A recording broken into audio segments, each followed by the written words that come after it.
Hi everyone, you're watching Jake 3D, and today I'm going to build a couple softboxes for my lighting setup. Enjoy!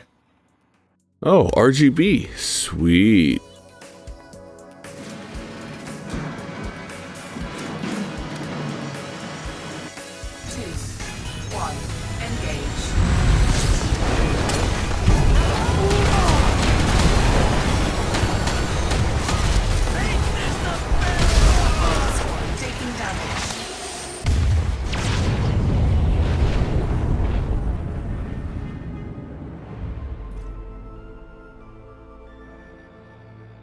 Up to now, I have been using this as my light source for filming.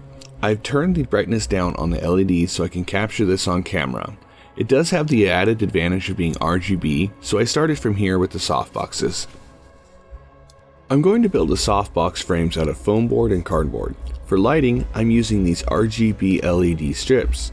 Now, I should have gotten the RGB lights instead because they have a white LED and can produce a more pure white light. These, on the other hand, may give a small rainbow effect if up close, but it should be fine in a softbox behind a filter. To soften the light, I'm using parchment paper as a filter, and for the inside of the softbox, I have aluminum foil as the mirrored surface. I've already taken one of the two 8-foot LED strings and cut it into 12 8-inch strips, so it fits on an 8x8 piece of foam board. I marked the board every 2/3 of an inch for 12 sections to align the strips. I did this for 2 boards. After cutting the strips, I flattened them by laying them on the foam board and putting a weight on top, so this made them a little bit more manageable. In a bag in the box is the remote control and a 4-wire cord that I'll talk about in a bit. Also, there's the power/control brick and the LED strip. I cut the first LED strip with scissors and the second with wire cutters. You do need to be careful to cut straight across, however, cutting at a small angle is okay as long as you don't cut the solder pad off. When all 12 were cut, I lined them up as a group and did a counter bend to make flattening them a little easier. I picked up the solid core doorbell wire to connect the strands because it was so cheap.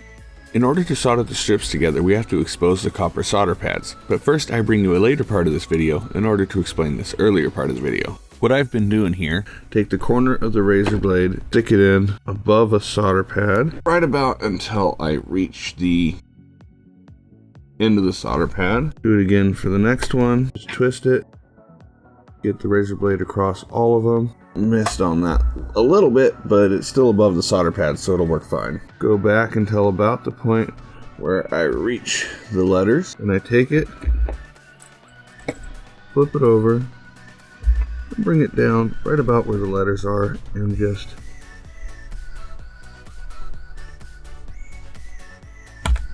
slice it like that.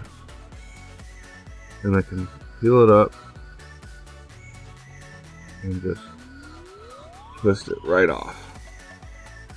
Once you have peeled off enough silicone to expose the solder pads on the LED strip, just plug it into both sides of the 4-wire cord that came with the remote.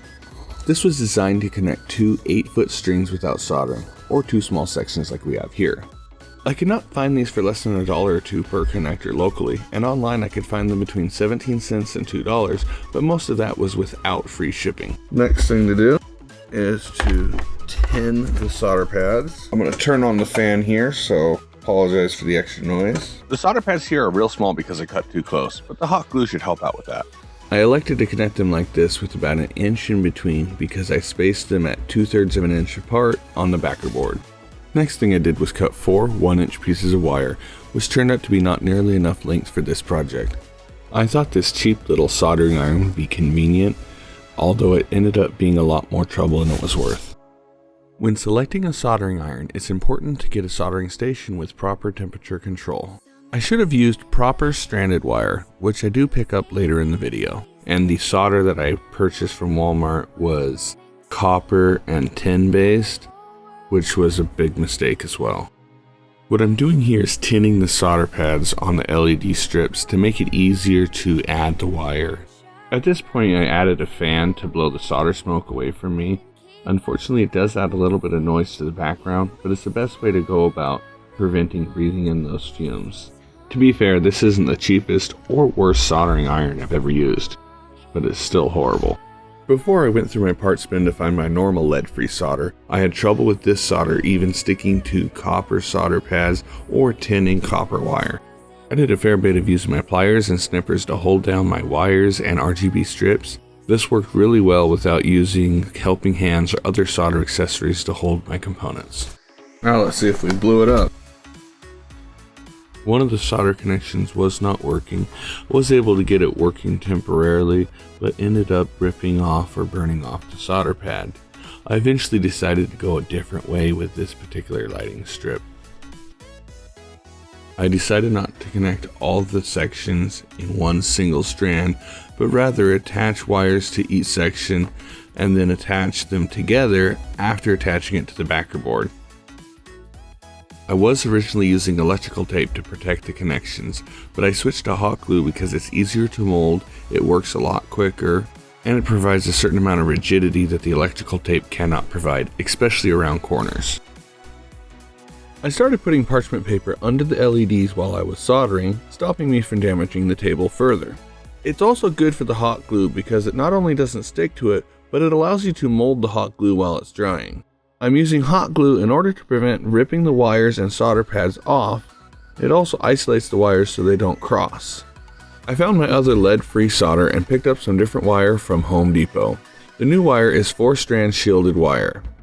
The cheap automatic wire stripper I have is good for removing the sleeve, but it just seems to mess up the individual wires. With the 2 to 3 inch section, I removed about an inch of insulation, then removed all the wires from the sleeve. I removed the additional insulation and grounding wire from the inside, then put the 4 wires back in, leaving about an inch exposed on each side. This has sped up the process a fair amount. And I just want to tin the wires here. Even though I've cut these pads very short, I have been able to connect the new wire without ripping off a solder pad. Every time I connect 2 strands, I'm turning it on and checking to see if the white and all 3 colors are working good. No misconnections or cross wires. When you got it separated, you can just peel it open like that. Take your wire cutters, cut it right off, and that actually works very well. Sometimes I'll do that because it's a lot quicker and easier, but it requires bending it. When I'm doing this, it actually burns a little bit of the insulation off. So a lot of the smoke is actually coming from the insulation and not the solder. I have completed the soldering for the most part. There is a little bit of dodginess on here a little bit, but I did get all of them together here. Now that it's done, I wish I'd actually leave the sleeving off. Maybe put a piece of electrical tape on it to hold it together, or dab a hot glue. But it just adds rigidity in this connection that is really unnecessary and unwanted. I've also cut out 2 11 by 11 squares of cardboard to go underneath the 8-inch squares. With these wires on here, it actually extends it quite a bit. Glue it straight to the 8 by 8 and then glue the 8 by 8 to the 11 by 11, which gives me a much bigger surface area for the wires to hide.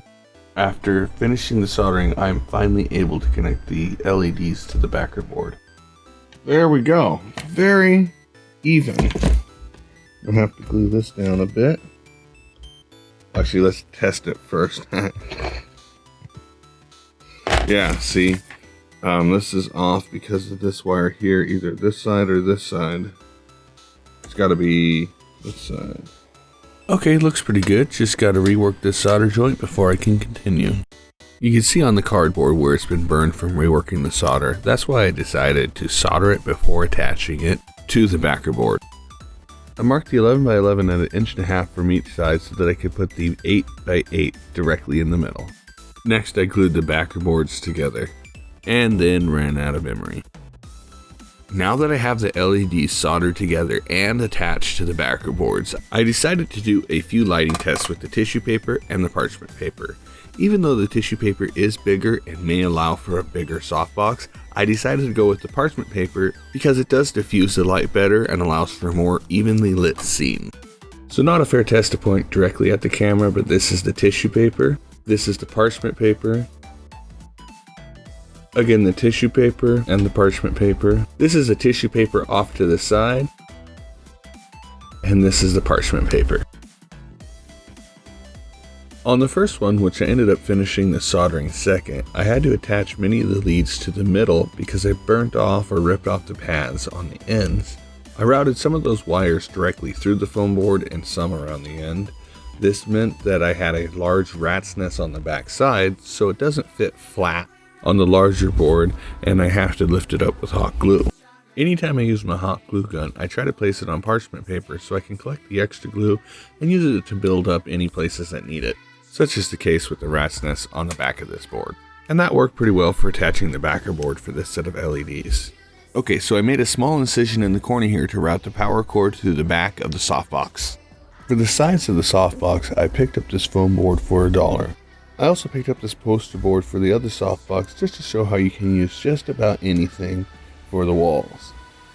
I was planning on using an old cardboard box, but it got recycled before I could start this project. I also picked up some black duct tape for the corners and to attach the walls to the lights. For the walls, I'm going with 8 inches at the base and 14 inches at the top. The poster board had white walls on the inside, so I could have passed on the aluminum foil mirror, but I used it anyway. To glue the aluminum foil to the cardboard, I used some Loctite spray adhesive on recommendation for this and a few other things I'm working on. The smell from the Loctite adhesive stuck around for a couple of days even after drying. It also stuck to the parchment paper, but only just a little bit. I glued 2 sides of the walls at a time, then placed it on parchment paper and glued the other 2 walls. I left it to set up for a little while, then cut the 2 pairs apart and stacked them on scrap cardboard until they were dry. When the glue was dry, I trimmed off the excess aluminum and taped the edges of the walls together.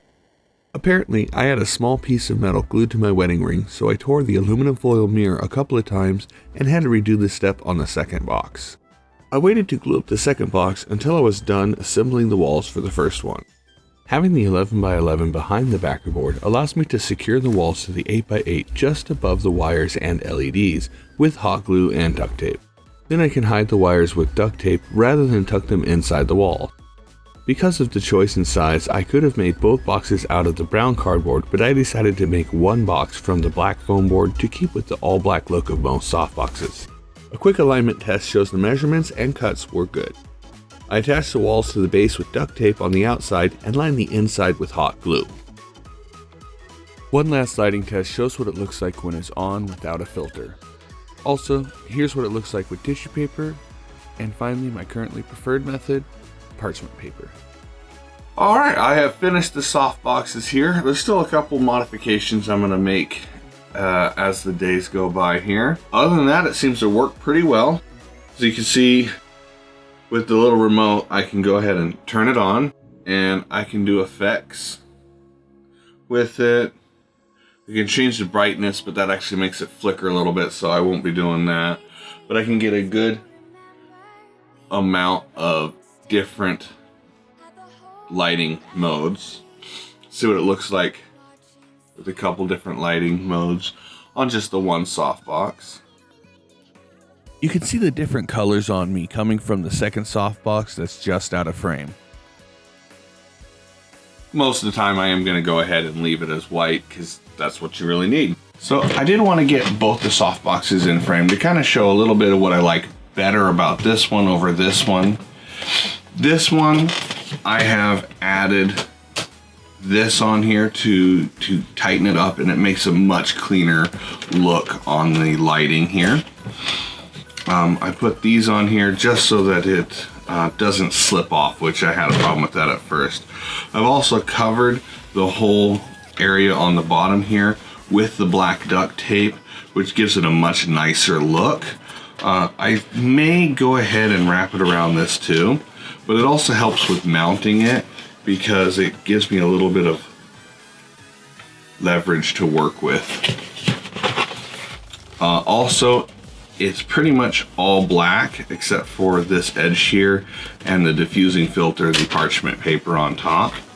And this does give a much better look than the tissue paper, but it does wear out, which is why I want the clamps on here rather than a permanent one. Modification for later in the future, that is. The thing I like about this one here is it was a little bit easier to do. I am gonna go ahead and either paint this or cover it with black paper. That way it looks a little bit better. That's kind of the point. It's more of what works, not what looks pretty. At least as far as the equipment goes. They're definitely gonna make the scene look a lot more evenly lit. So that's really all I was really going for with these. So that's just kind of what they both turned out with.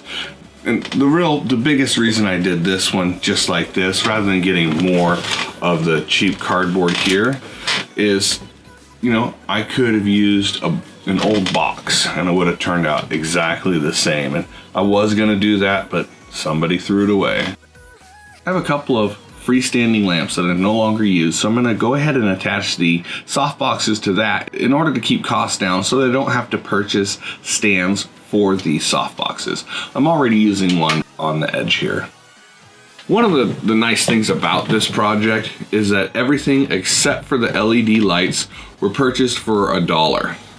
The foam board was $1, the duct tape was $1, the parchment paper was $1, and the aluminum foil was $1. Even the binder clips were $1. The lights, I actually picked those up from Home Depot for $7, I think, on sale. And I can do effects with it. You can change the brightness, but that actually makes it flicker a little bit, so I won't be doing that. But I can get a good amount of different lighting modes. If you enjoyed this project, leave a like on this video. As well, leave a comment down below. Tell me what you think. Are these the best materials to use for the price? Is there a better clamping setup I could have used? Or is there a modification that I should make to this project? Also, if you're looking to improve your lighting setup, I've left a link down in the description to Amazon for materials like these, as well as a pre-made softbox. Again, thanks for watching Jank 3D. I'll see you in the next one.